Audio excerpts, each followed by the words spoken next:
This is the story of the one. As head of maintenance at a concert hall, he knows the show must always go on. That's why he works behind the scenes, ensuring every light is working, the HVAC is humming, and his facility shines. With Grainger's supplies and solutions for every challenge he faces, plus 24/7 customer support, his venue never misses a beat. Call quickgrainger.com or just stop by. Grainger, for the ones who get it done.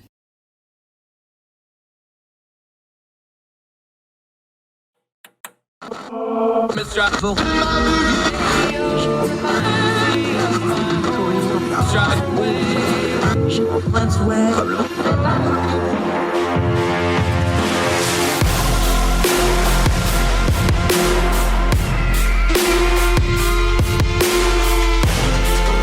back to Heard Tell. I'm thrilled about this one because it's been a minute since I've gotten to talk to her, although she's been a friend for a long time. She's the Vice President of Communications for the John Locke Foundation, but she's also a writer in her own right, published all over the place. Brooke Molina, how are you, my friend? Hey, I am so glad to be on here, and thank you for having me. Yeah, we haven't got to actually do a podcast, and I went and looked. I was curious. It's been almost a year and a half since we did a podcast together. So, wow, far too long. Far too long. Which is why this one's going to be 5 hours. Did you tell your listeners that yet? We're making up for lost time. Poor TK, our radio producer, just fainted because he's going to think I'm going to blow my total runtime. All right. You were writing over at World. That's wng.org.com, World News. Stop me if you heard this one before. There's a bad bill floating around out there. This particular one's called the American Innovation and Choice Online Act. Well, that sounds good. How can anybody be against innovation and choice online? But as we have learned with these kind of machinations, the title does not fully give you the sense of what's actually going on here, does it? Not at all. It's such a misnomer. And I mean, I've got to give it to Congress and these senators. They're marketing people or something. They're good at what they do, right? They can cloak these bills that are really pretty darn nefarious in some fanciful language and hope the American people can stomach it. But this particular bill is anything other than innovative or choice centric. Actually, it does the exact opposite, which it boggles my mind that they could actually advocate for this bill with a straight face, because it limits consumer choices. And I know we'll get into some of the mechanics of how it does that, but it also stifles innovation. Now, I'm one of those gluttons for punishment that you did the one thing I always want writers to do. You actually linked to the text of the bill itself, which not enough people do. So thank you for that. So I went and read this thing. And the first thing that jumped out at me was the masthead on this, because all bills at the top, they say in the Senate or in the House if they come out of the House, and they have the sponsors. And I was looking at the sponsor list on this bill, and it really jumped out at me because the big ticket items on there was Amy Klobuchar and Chuck Grassley, senators respectively. But look at the other names on here. It's Dick Durbin, Lindsey Graham, Blumenthal, Kennedy from Louisiana, Cory Booker, Loomis, Hirano, Warner, Hawley, Dane. These are people that would not go in a room together, but somehow they wound up on this bill together. Did that not strike you right off the top that this seems like an odd mix of people sponsoring this bill? On its face, it looks like that. If you were thinking in terms of, I would say, the typical political paradigm of D's and R's.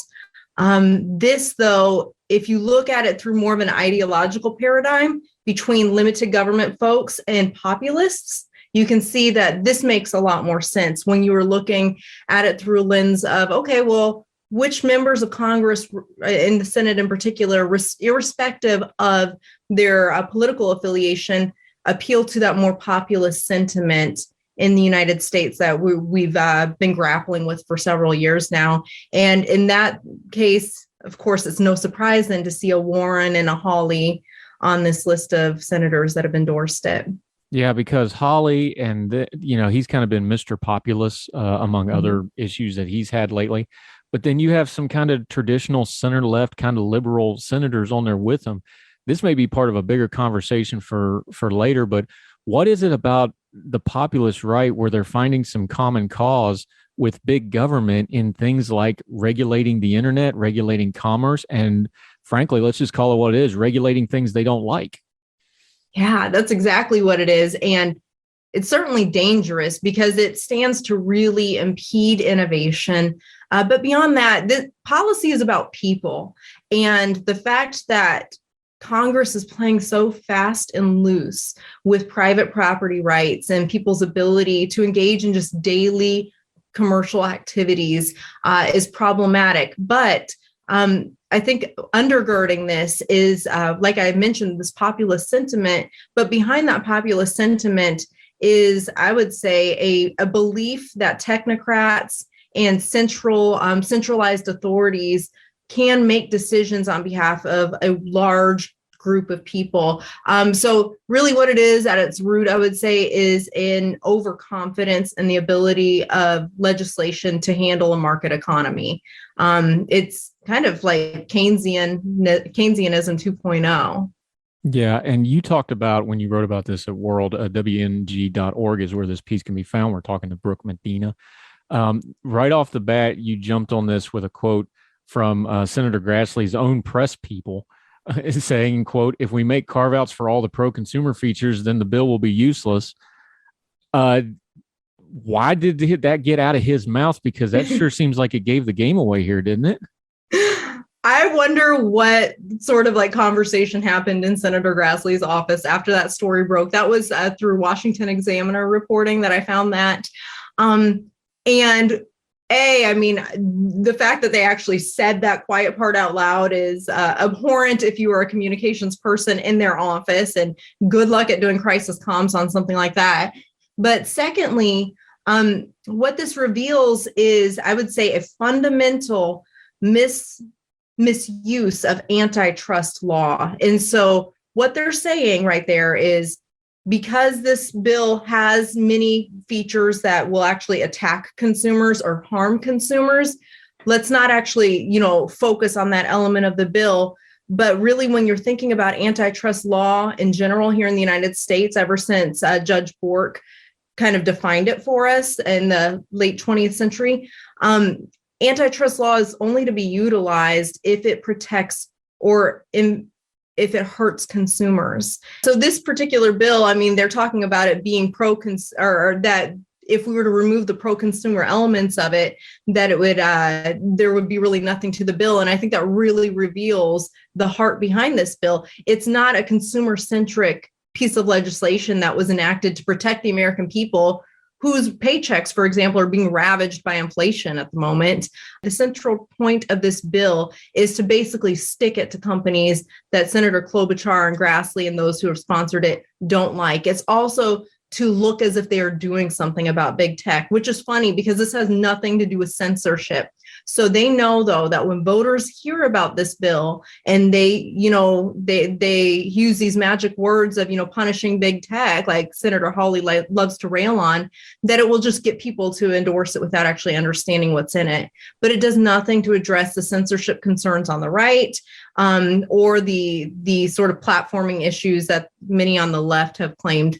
And so it's just, the whole bill is a charade of, and it's misleading to the voters. Now, you're a comms expert, so I'm gonna take it to you this way. As a comms person, if you're pitching a story, you want to have a good guy and a bad guy, and then therefore whatever the good guy is going is justified because those are bad people over there and we're the good guys. Well, there seems to be an element to this particular bill, the way it's written, and you touch on it in your piece. Because, and I'll just quote it to you here, it says, "In this current form, the legislation narrowly targets Amazon, Apple, Google, Microsoft, and Meta," that's Facebook's new iteration, "due to their market share, but the principle behind the proposal is akin to federal regulators walking the aisle of Costco," your favorite place on God's earth, "and pulling each Kirkland brand product from the shelves and placing it further back so that consumers would see the pricier name brand products first." They're throwing big names out here.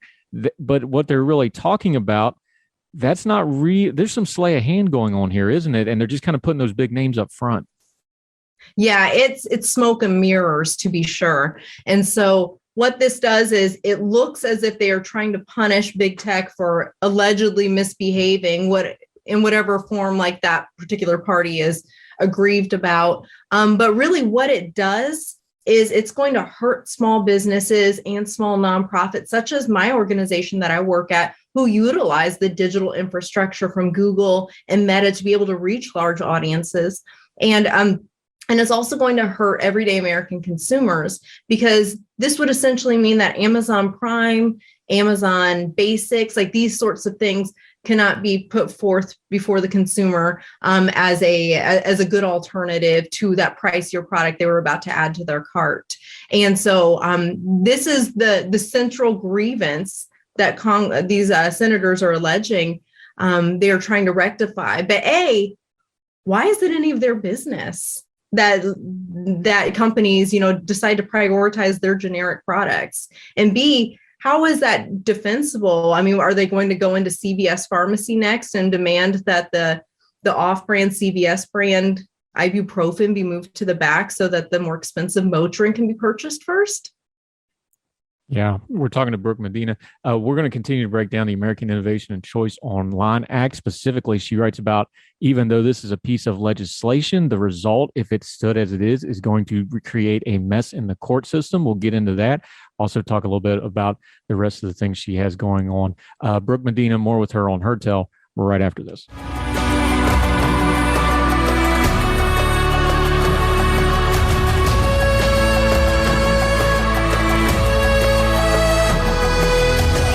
Welcome back to Her Tell. We're continuing to talk to Brooke Medina. She's got a piece out at World News, WNG.org, about this new American Innovation and Choice Online Act. Okay, so normally with this legislation, we talk about the devil being in the details. One of the reasons at Ordinary Times and other places, we always post the source documents. I already told you I appreciate you linking to the actual legislation. I wish all news items and opinion pieces did that. You should, looking at y'all that don't do that. But this kind of legislation actually has the opposite problem, because it has a lot of buzzwords. It has a lot of Google, Microsoft bad. There's a lot of vague language when you actually get into the legalities of this, and that has real world consequences if you pass vague language legislation, don't you? Indeed, that's the case. And so it would essentially create the conditions wherein the courts have to adjudicate and decide what this language is supposed to mean. So I encourage listeners to go ahead and take a look at the bill online. You can find it where Andrew mentioned at WNG.org, where I link to it, but also just going to the Senate's website. But yeah, really at the end of the day, what this bill would ultimately do is just because of the vagueness of the language, there will be inevitable lawsuits, and then the judiciary is going to be responsible for figuring out, okay, well, what are the web metrics on this particular product that Amazon Basics, maybe it's a 3-pack men's white t-shirt, for example, and Fruit of the Loom is going to sue now because it was prioritized in Amazon's algorithm so as to be presented before the Fruit of the Loom or Hanes brand. And so now the courts are going to decide that. Do we really think that they are competent or equipped or called to make such adjudications related to digital infrastructure? I don't think so. Yeah, and if you've been following the Roberts Court the last few years, a lot of the big ticket, big name, high pushed decisions they've made, they've had to write in there over and over again, this is the purview of the legislative branch. The legislative branch needs to fix this. Issue after issue, they keep saying that. But when you write, you call this reactionary legislation, short-sighted legislation. I think you're correct on both points. When you write bad legislation, it is inevitable that it's going to wind up in the court system, and then it's out of the hands of the elected representatives of the people, and it's in the hands of the judges, who I understand they go through confirmation processes, but there's no direct electoral result to what they do.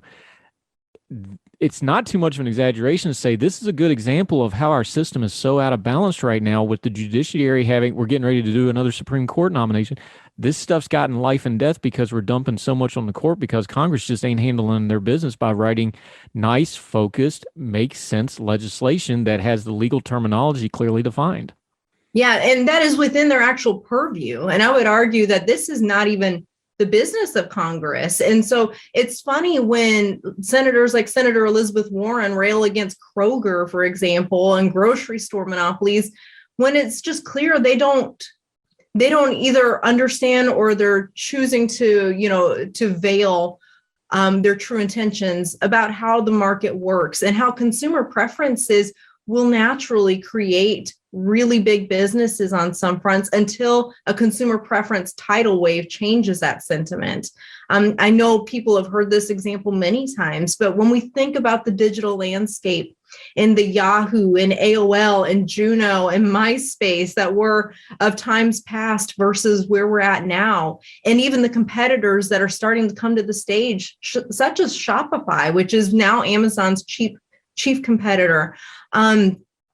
Nothing stays the same for very long. And we know how slow the courts are. And it just doesn't make sense for Congress to try to create these technicalities that target just a narrowly defined group of businesses just because they're trying to basically wreak some punishment on them. It's very short-sighted, very reactionary. It's just to make them look like they're doing something. And it's actually going to hurt American consumers. And let's talk about those consumers for a minute, because you work for an advocacy org, a nonprofit org. There's a huge disconnect, and you know this because this is your job. You do comms for them, trying to get people to care about policy, trying to get people to care about the nuts and bolts of legislation, because people just don't. They're busy. It's a lot of nomenclature. It's a lot of big words. They don't have time for it. But I've found in what I've done, and a lot of other people have, when it gets to consumer choice, this is actually a really good way to get normal people who aren't obsessed over the news cycle understanding, hey, this legislative process matters, politics matters, elections have consequences. It seems to me like these kind of consumer issues are a good way to engage those people who might be turned off by like the culture wars or the back and forth of the bipartisan divide and those sorts of things. This affects everybody, and it's a good way to get people that are disengaged in the government process re-engaged again. Mm-hmm. That's a good way to put it.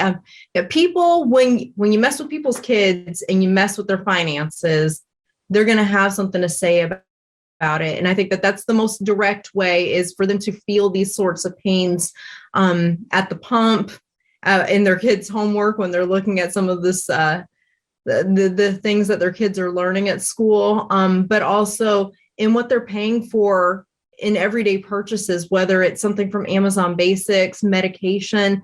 Like, these are the things that our polling has consistently revealed that consumers and voters care about. It's stuff that is affecting their families. It's nice to talk about, and it's important to talk about some of the more nebulous items that are going to kind of like in second and third order of effects impact voters. But honestly, I think the best way to reach maybe a lot of the disaffected voters is through direct impact legislation such as this. And this would really, really hit home very soon for most people. And you think about it, I mean, Amazon was a godsend over the pandemic when people were just not sure where they could go, if they could go anywhere, if they were under lockdowns, if it was safe to go places. And it's just silly and absurd to think about Congress trying to punish businesses solely because they are big or because they can develop some political clout for it. Yeah, and you guys do polling. I know you can keep a watch on these types of issues. This is one of those things where Twitter ain't real life, because things on like Twitter and Facebook, they get really loud about how evil Amazon is. Some of this policy stuff just comes down to the fact that Amazon's way more popular than Congress is. And yes. Is it sometimes we just lose in our politics? We get so wrapped up in kind of the horse race and that part of the politics, we forget things like, hey, there's a third of the country that doesn't even vote most elections, and they love Amazon way more than they like politics. And then it just doesn't show up until we start addressing issues like this.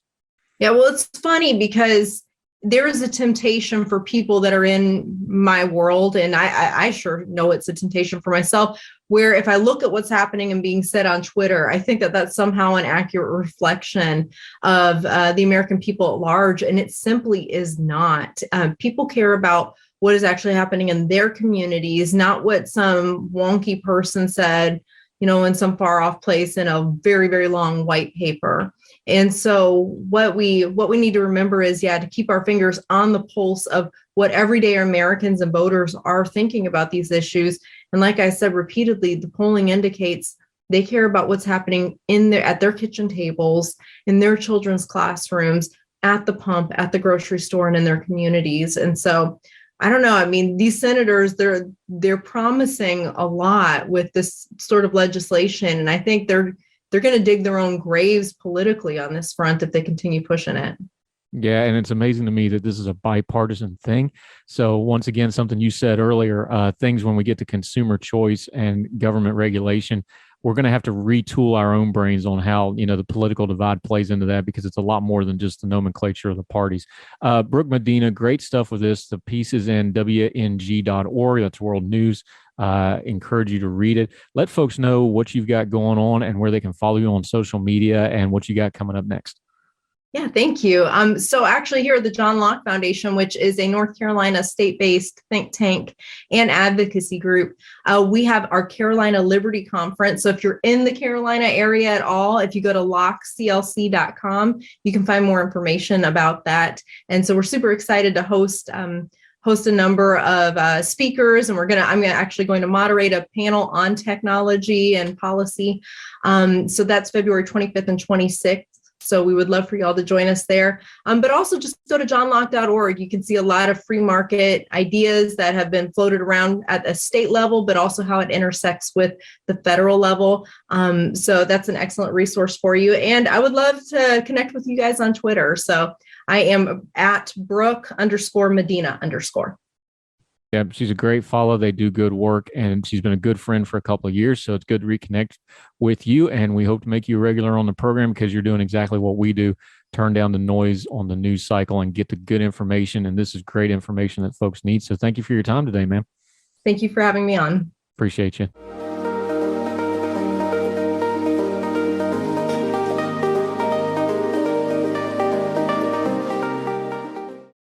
This is the story of the one.